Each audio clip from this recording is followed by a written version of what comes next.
السلام عليكم ورحمة الله تعالى وبركاته. لازلنا ضمن سلسلة تعلم إنشاء تطبيقات بدون برمجة من موقع أبكريتور 24. سنقوم إن شاء الله بتنزيل فيديو كل 3 أيام، لذا إن كنت غير مشترك في القناة فاشترك وفعل زر الجرس، ولنبدأ مع بعض الشرح. إذا نبدأ على بركة الله شرح الدرس الثاني. وكما أخبرتكم أحبائي فإن الدروس ستكون دروس تطبيقية، ودرسنا لهذا اليوم هو كيف نقوم بإنشاء تطبيق مؤثرات صوتية للمونتاج مثل هذا التطبيق بالضبط، وكذلك كيف نضع عليه إعلانات لنربح منها. وهذا التطبيق إخواني من التطبيقات المربحة جدا جدا جدا جدا.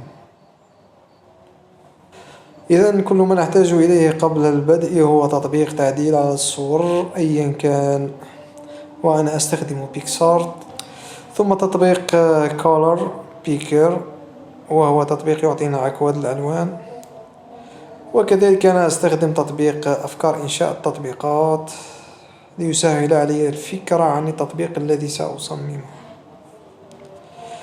تطبيق إيقون PNG، إيقونز PNG لاختيار الإيقونات، وكذلك موقع المؤثرات الصوتية الذي سنستخدمه. وسأريكم كيف تحملون الملفات بدون حقوق الملكية لتتفادوا المخالفات على جوجل بلاي. إذن سوف أقوم بشرح إنشاء التطبيق خطوة بخطوة من الأول. أخذت الفكرة من هذا التطبيق أفكار تصميم تطبيقات، حيث يعطيك الكثير من أفكار التطبيقات الأكثر طلب، والشيء الجميل فيه أنه يحدث الأفكار في كل مرة. نقوم بإنشاء صورة التطبيق. أقوم بجلب ألوان من الصورة، عفوا جلب أكواد الألوان من الصورة. هذا وهذا اللون السيلفر، ثم أذهب لتحميل تلك الأيقونة على ما أظن اسمها ويفز.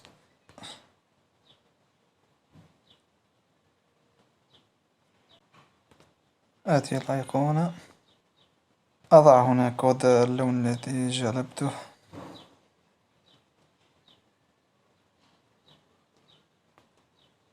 هذا هو اللون. أقوم بالتحميل، تحميل الأيقونة، ثم أتوجه إلى بيكسارت.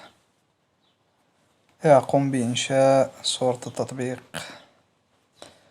سوف أقوم بتسريع الفيديو قليلا لكي نوفر الوقت، لأن الدرس طويل جدا.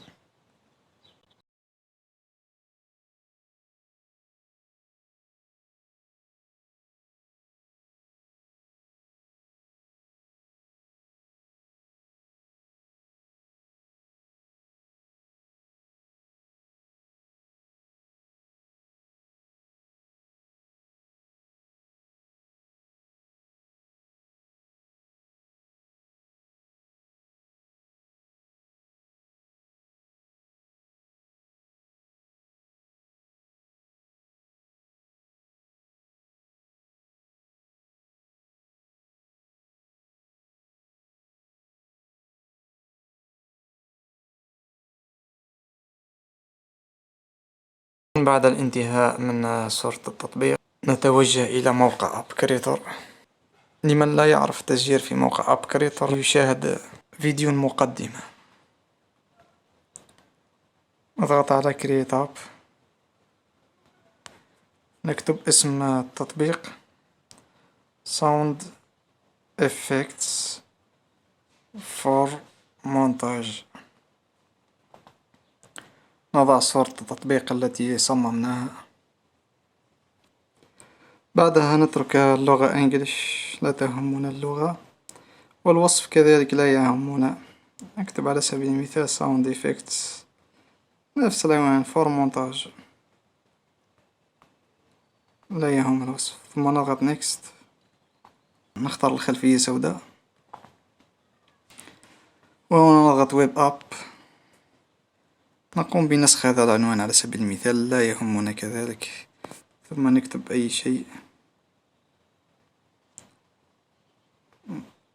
نقوم بعمل next go to app manager. نضغط على general info name icon. هنا اسم التطبيق، وهنا حزمة التطبيق، وهنا فيرسيون تطبيق، إصدار تطبيق، صورة التطبيق، وهنا notification icon، صورة التطبيق التي تظهر في الإشعارات. نختار نفس الصورة.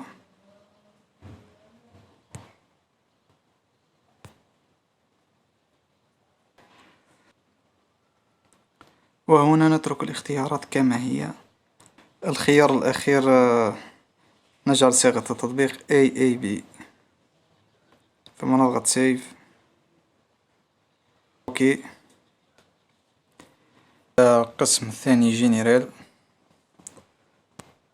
نتركها كما هي إلا هذه الأيقونة show notice about update، نجعلها no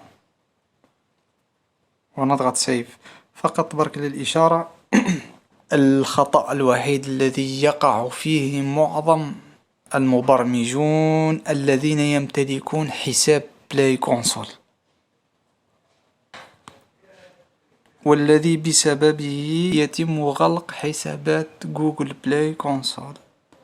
والسبب أن ترك الاختيار يس يعني أنك في المرة القادمة عندما تقوم بتحديث التطبيق فسيرسل الموقع أب كريتور إلى المستخدم الذي قام بتحميل التطبيق إشعار أنه يوجد نسخة جديدة للتطبيق، وعندما يضغط المستخدم على الإشعار سيحوله إلى موقع أب كريتور ليقوم بتحميل النسخة الجديدة، وهذا مخالف لسياسة جوجل بلاي. لذا نصيحة اتركه نو، وقم برفع تحديث جديد على متجر جوجل بلاي فقط. نترك جميع الخيارات يس يس يس يس يس والأخيرة نو. أما الباقي فهو بالنسبة للتطبيقات المدفوعة. ثم نضغط سيف. نتوجه إلى الديزاين colors، لنضع ألوان التطبيق. ستايل نجعله مخصص كوستيم. ثم نرجع إلى تطبيق color picker لنأتي بأكواد الألوان. ننسخ اللون الأسود. نقوم بوضع اللون الأسود في الباكجراوند كولر، وهنا كذلك باست ميني باكجراوند كولر. نضع اللون الأسود، نضغط سيف. نأتي باللون الأورانج، نسخ ايكونز كولر، لصق دبر ايكونز كولر، لصق، وكذلك اكتيف سيكشن كولر، لصق. اضغط سيف. نأتي باللون السيلفر جراي unactive section color باست، وهنا كذلك باست. نقوم بنسخ اللون الأورانج ونضعه في السكشن indicator color باست. ننسخ اللون الجراي ونضعه في الميني underline color باست، ثم نضغط سيف. نقوم بتحميل التطبيق ثم تثبيته لنرى الألوان.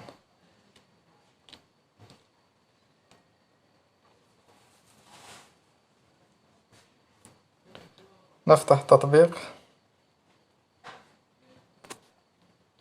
هذه صورة التطبيق اللوجو، وهنا كما ترون الألوان. ألوان جميلة صراحة، تعطي جذب للزوار.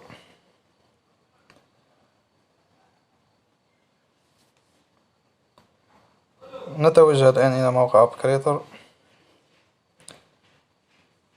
نضغط على ديزاين ثم نتوجه إلى ميني تايب ونجعله سليدينج منيو. كما تلاحظون أنت ستجده توب منيو. اضغط على سليدينج منيو واختر الصورة، صورة التطبيق، ثم اضغط سيف. نضغط على توب بار ايكونز. هذه القائمة التي على اليسار هي أيقونات التي تظهر في الشريط العلوي في التطبيق. نحن نحتاج فقط سيكشن ليتسنى للمستخدم البحث عن الملفات الصوتية. قبلها نترك نلغي ديسكتوب سايت ايكون توب بار ايكونز، ثم نضغط على السهم الذي على اليمين لنخرج هذه الأيقونات من الشريط العلوي، ونأتي بالسكشن عبر الضغط على السهم اليسار يسار وهكذا، ثم نضغط سيف. loading image نتركها كما هي والألوان كذلك. background image نتركها كما هي سيف. الآن نتوجه إلى التطبيق لنرى ما يمكننا إنشاؤه.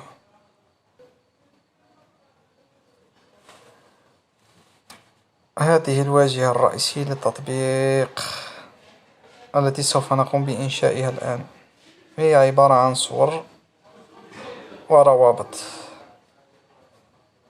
بالنسبة لجميع الصور التي سوف نشرحها في التطبيق سأضعها لكم في رابط في الوصف. نتجه إلى section create section، نذهب إلى cards ونكتب هنا اسم الصفحة الرئيسية home، نضغط create،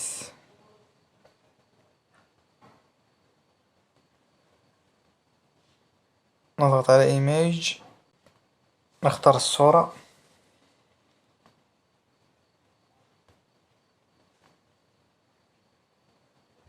سنختار هذه الصورة، وهنا نكتب اسم القسم various sound effects.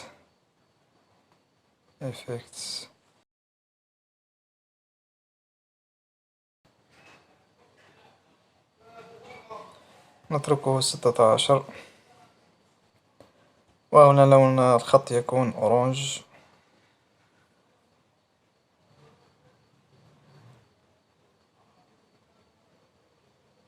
نضغط سيف.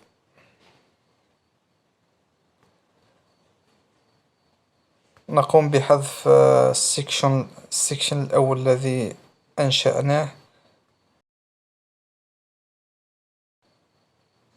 ثم نقوم بالتوجه إلى التطبيق.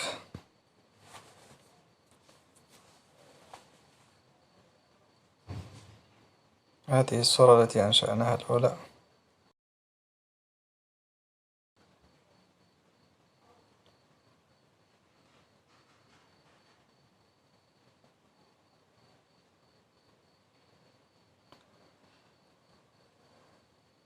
ثم نقوم بإنشاء create كارد جديدة ونضع صورة أخرى.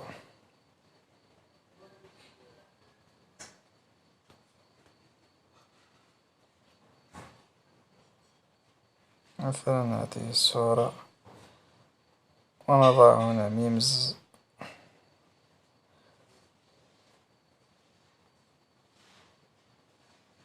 and sound.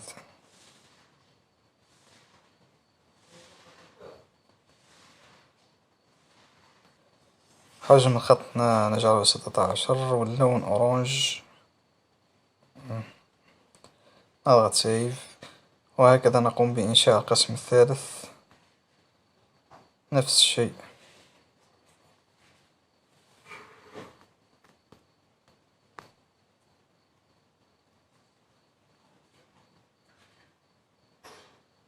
هنا popular sound effects. 16 أورانج. اوكي سيف. الآن نتوجه إلى التطبيق. هذا التطبيق الذي قمنا بإنشائه.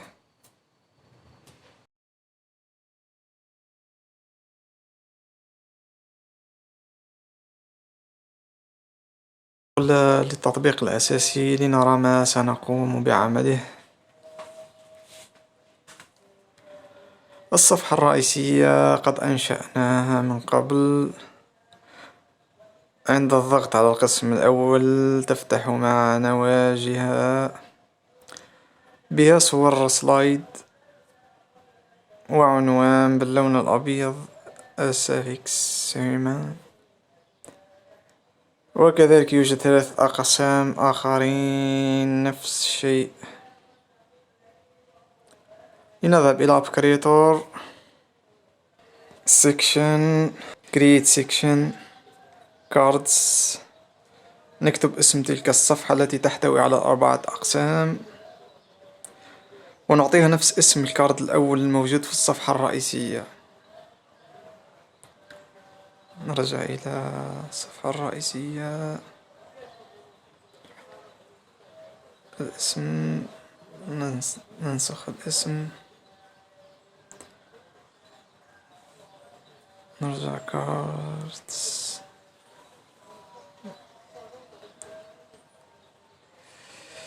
وننسخ various sound effects يعني مؤثرات صوتية متنوعة. نضغط على create. هنا في الجنرال نكبس على نو. بالنسبة للستايل نكتب عنوان القسم الأول sound effects human مؤثرات صوتية بشرية.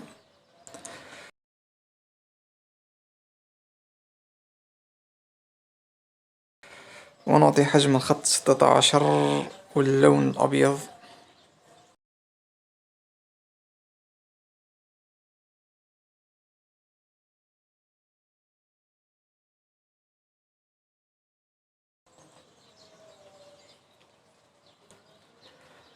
ننزل إلى أسفل إلى الأوبشنز. نضغط كارد. بالنسبة للستايل والباك جراوند كولر نعطيها اللون الأسود. ستايل كارد باك جراوند كولر نعطيها اللون الأسود.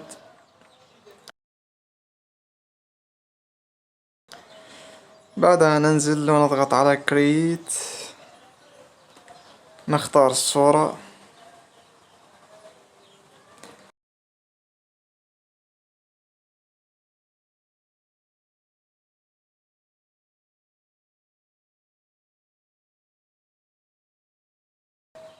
نكتب اسم الملف الصوتي على سبيل المثال سعيد حزين ونعطيه الحجم 14 وكود اللون نأتي به من الصورة من نفس هذه الصورة.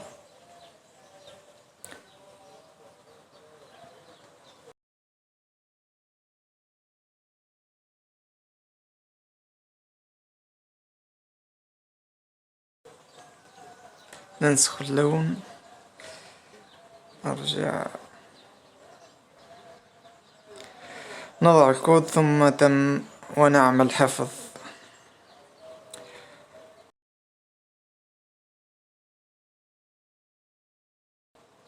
نتوجه الآن لموقع المؤثرات الصوتية وسأريكم طريقة رفع الملفات بدون مخالفات في حقوق الملكية. ندخل للموقع على أيقونة البحث ونكتب اسم الملف الصوتي سعيد. نأخذ على سبيل المثال الملف الصوتي الأول. نضغط على 3 نقاط كوبي لينك. نتوجه إلى موقع كريتور ونذهب إلى القسم الصورة التي أنشأناها مؤخرا سيد لينك open web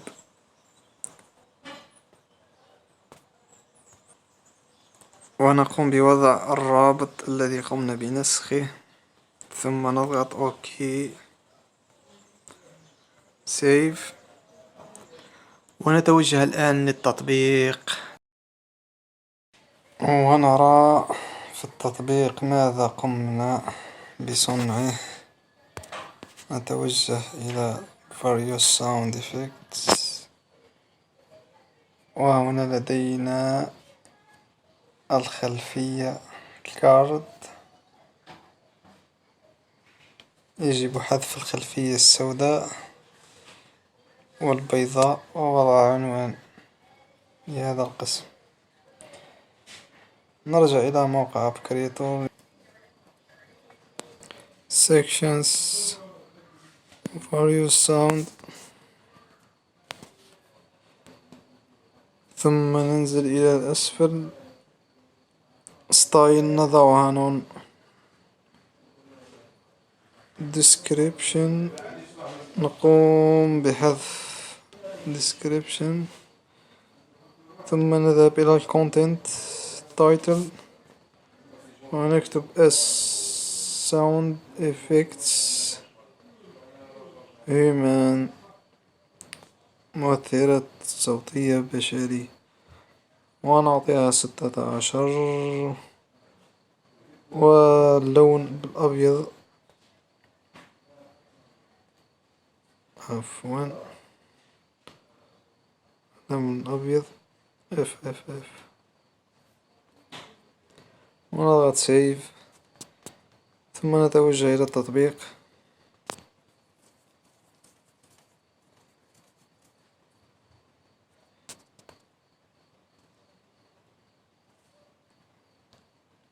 وهكذا،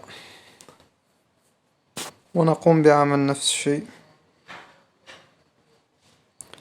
sections،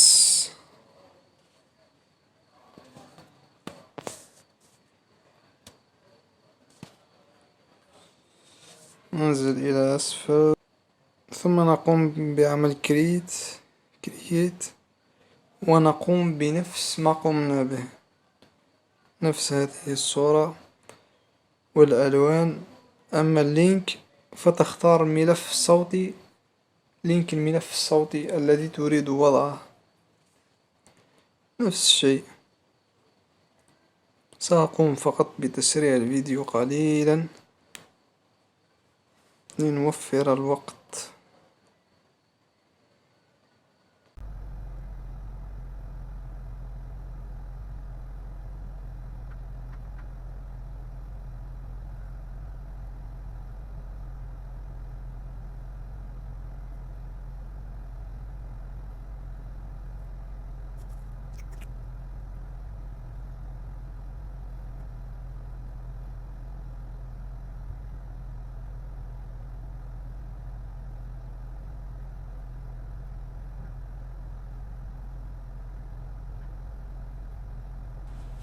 انتهينا من هذا القسم، ولنجرب التطبيق.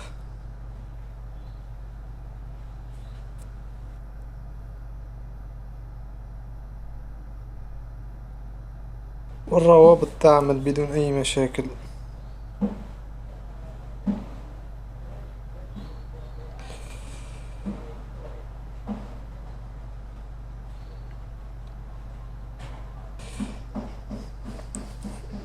ننشئ الآن بقية الأقسام الثاني والثالث والرابع تحت بعضهم بنفس الطريقة. create،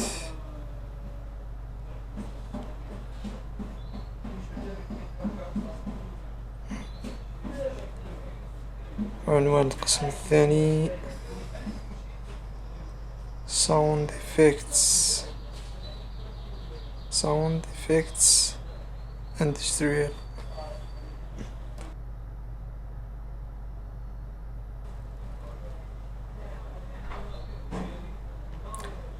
نعطيه اللون الأبيض،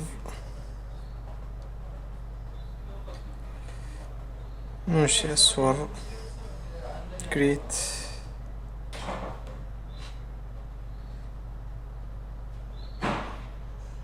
نضع الصورة.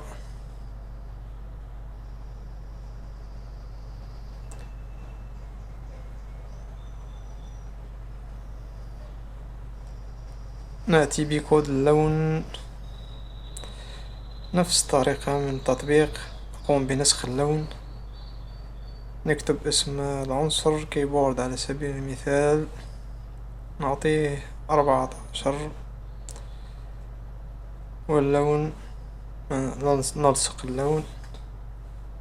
اوكي.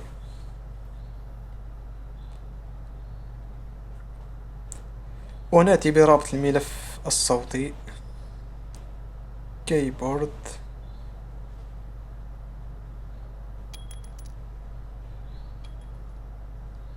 نقوم بعمل نسخ الرابط، وهنا تقوم بعمل جميع الأقسام. إذا سأكمل الأقسام كلها ثم أرجع إليكم. إذا بعد إنشاء الأقسام نتوجه إلى هوم، ونربط الصفحة التي أنشأناها بالعنصر الأول اسمه Various Sound Effects، ثم نذهب إلى اللينك Open Section ونختار اسم الصفحة التي قمنا بتصميمها مؤخرا Various Sound Effects.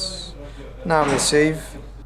ببساطة إخوتي، الذي قمنا به يعني عند الضغط على قسم Various Sound Effects يأخذنا للملفات الصوتية التي أنشأناها. ننتقل الآن لإنشاء القسم الرئيسي الثاني Sound and Memes. ندخل على التطبيق الرئيسي لنرى ما يمكننا إنشاؤه. عند الضغط عليها تأخذنا إلى رابط على قناة يوتيوب.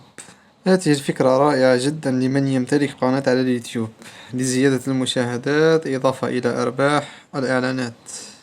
وبالنسبة لكل هذه المقاطع سأضع لكم روابطها في صندوق الوصف. لنبدأ التصميم إذن إخوتي. Section،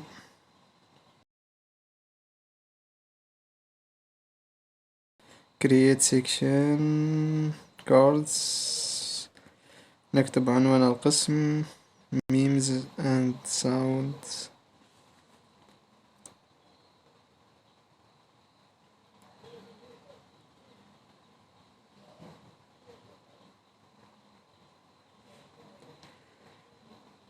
Create Card Style None. نكتب العنوان الفرعي للأقسام Sound Effects and Memes for PUBG على سبيل المثال. هنا نختار خلال الصورة، هي عبارة عن صورة سوداء تحتها خط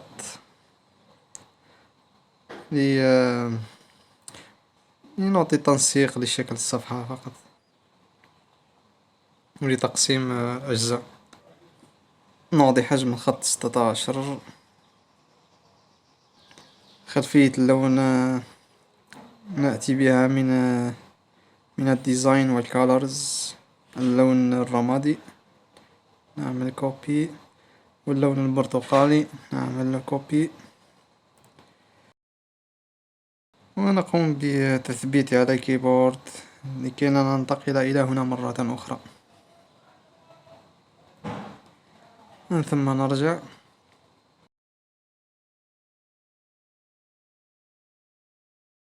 هنا نضع الكود.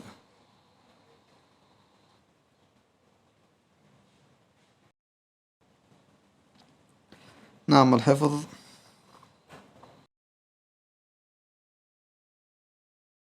نقوم بإنشاء الأقسام Create Style Card.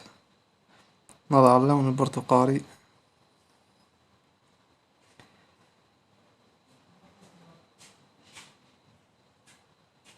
Image، نضع الخلفية،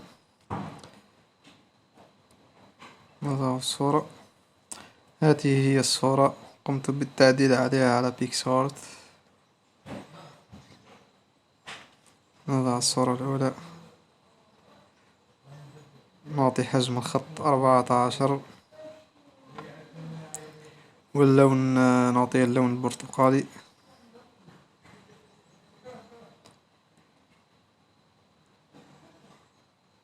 نضغط على سيف. لا تنسوا عمل سيف إخوتي، ثم نتوجه إلى تطبيق ولنرى memes and sound effects.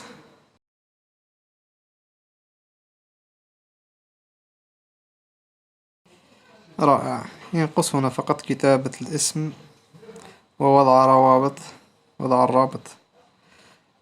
نكتب هنا اسم الملف الصوتي على سبيل المثال داك وان، صوت البطة. ننسخ الرابط، نأتي بالرابط. سأضع لكم جميع الروابط في صندوق الوصف إخوتي.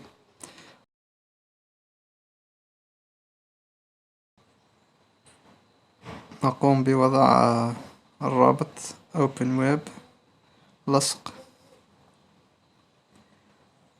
نعمل سيف ونذهب إلى التطبيق.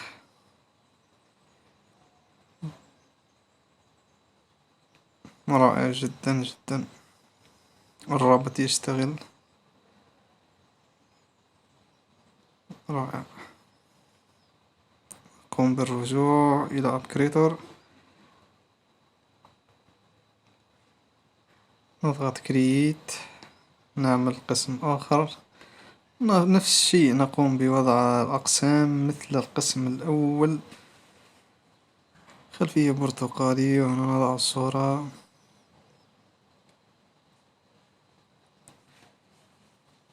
هنا داك 2. سأقوم بإنشاء الأقسام وأعود إليكم. عدت إليكم إخوتي. فقط ملاحظة، لا تنسوا تقسيم الملفات، يعني عند وضع عدد معين من الملفات الصوتية نقوم بوضع الخلفية السوداء، كتبت عنوان القسم الذي يليه هكذا بالضبط، لكي نعطي الشكل متناسق للصفحة فقط لا غير. نقوم الآن بربط الصفحة الرئيسية بالملفات التي قمنا بإنشائها. نذهب إلى هوم ثم نختار memes and sound، نفس الشيء link open section، ونضغط على القسم الذي قمنا بإنشائه. save. نذهب للتطبيق ونرى sound and memes، وهنا كل الأقسام التي قمنا بإنشائها متناسقة وجميلة جدا.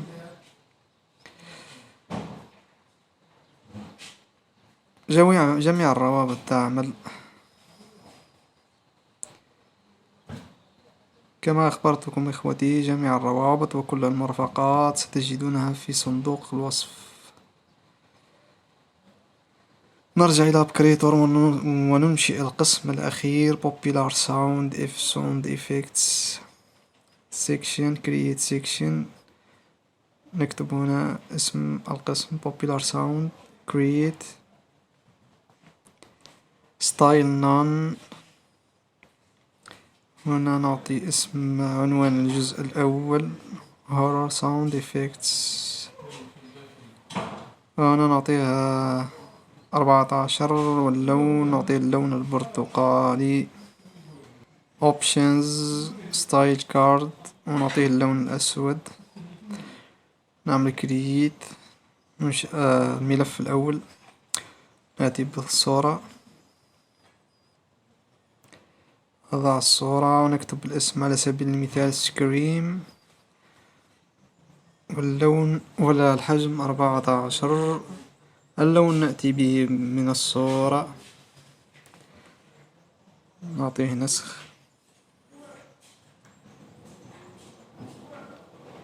لصق، نعمل حفظ. نتوجه الآن إلى موقع جديد للمؤثرات الصوتية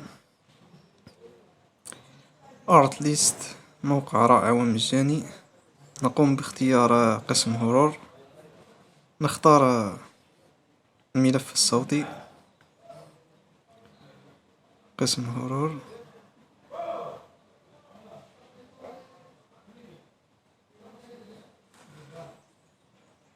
نقوم بنسخ رابط الملف الصوتي. نتوجه إلى أبكريتور، ونقوم بلصق الرابط في الأوبن ويب. اوكي، نضغط سيف.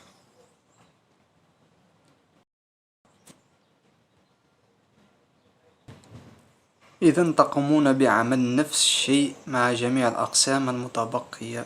في كل كارد ملفات صوتية وهكذا، مثل الكارد الأول فيه ملفات صوتية، والكارد الثاني فيه ملفات صوتية فقط مع تغيير الصور والألوان.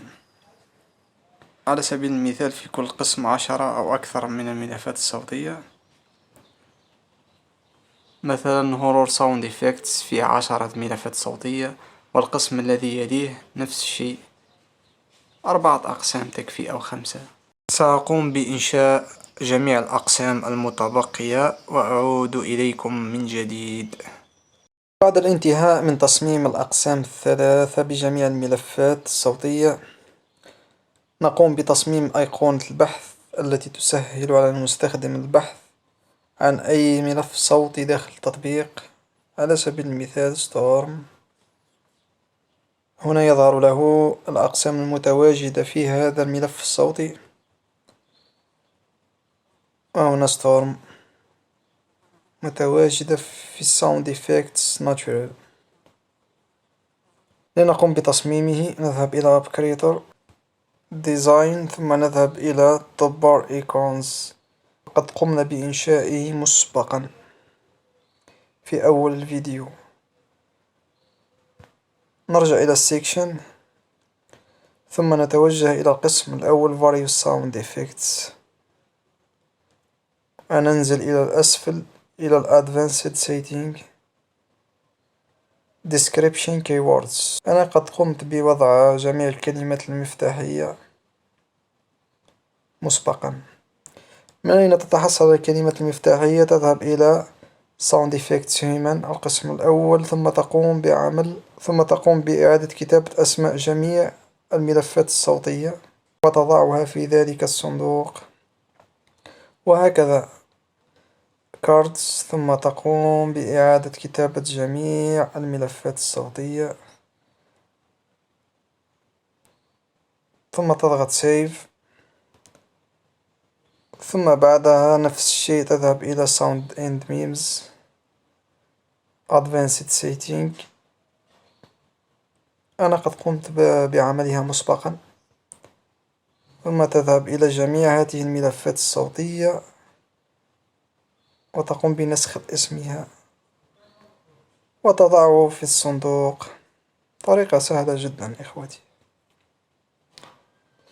بعد أن قمنا بتصميم شريط البحث، لم يتبقى لنا سوى أن نقوم بتصميم قسم اتصل بنا Contact Us، أو الإبلاغ عن مشكل، لكي نعطي للتطبيق مصداقية أكثر ولتسريع قبول التطبيق في المتاجر. عند الضغط على Contact Us يظهر معنا هذا التصميم. What do you want to tell us about?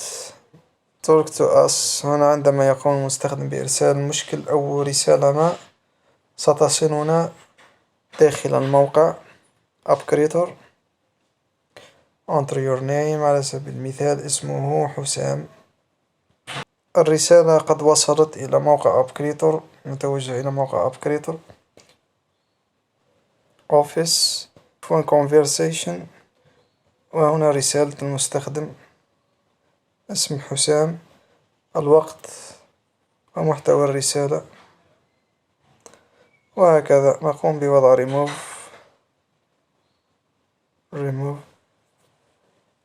في الواجهة الأخرى send email، هنا يرسل رسالة عن طريق الجيميل،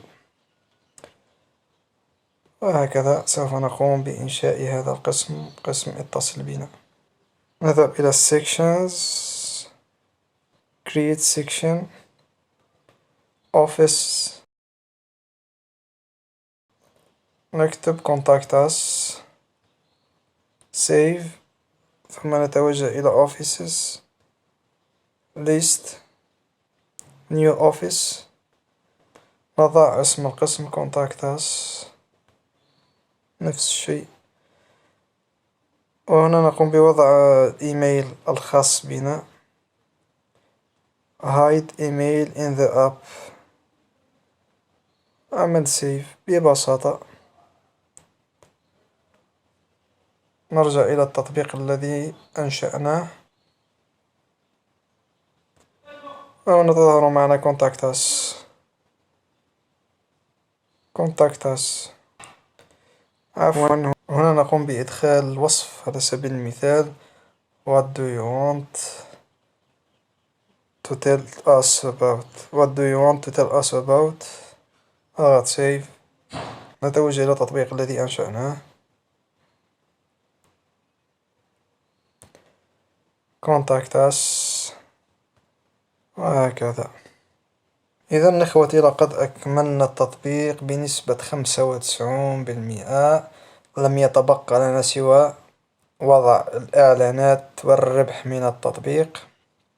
وفي الفيديو القادم إن شاء الله سوف أقوم بشرح كيفية وضع الإعلانات على التطبيق. والفيديو الذي يليه سوف يكون كيفية رفع التطبيق على متجر جوجل بلاي، ونصائح لتصدر نتائج البحث. والسلام عليكم ورحمة الله تعالى وبركاته.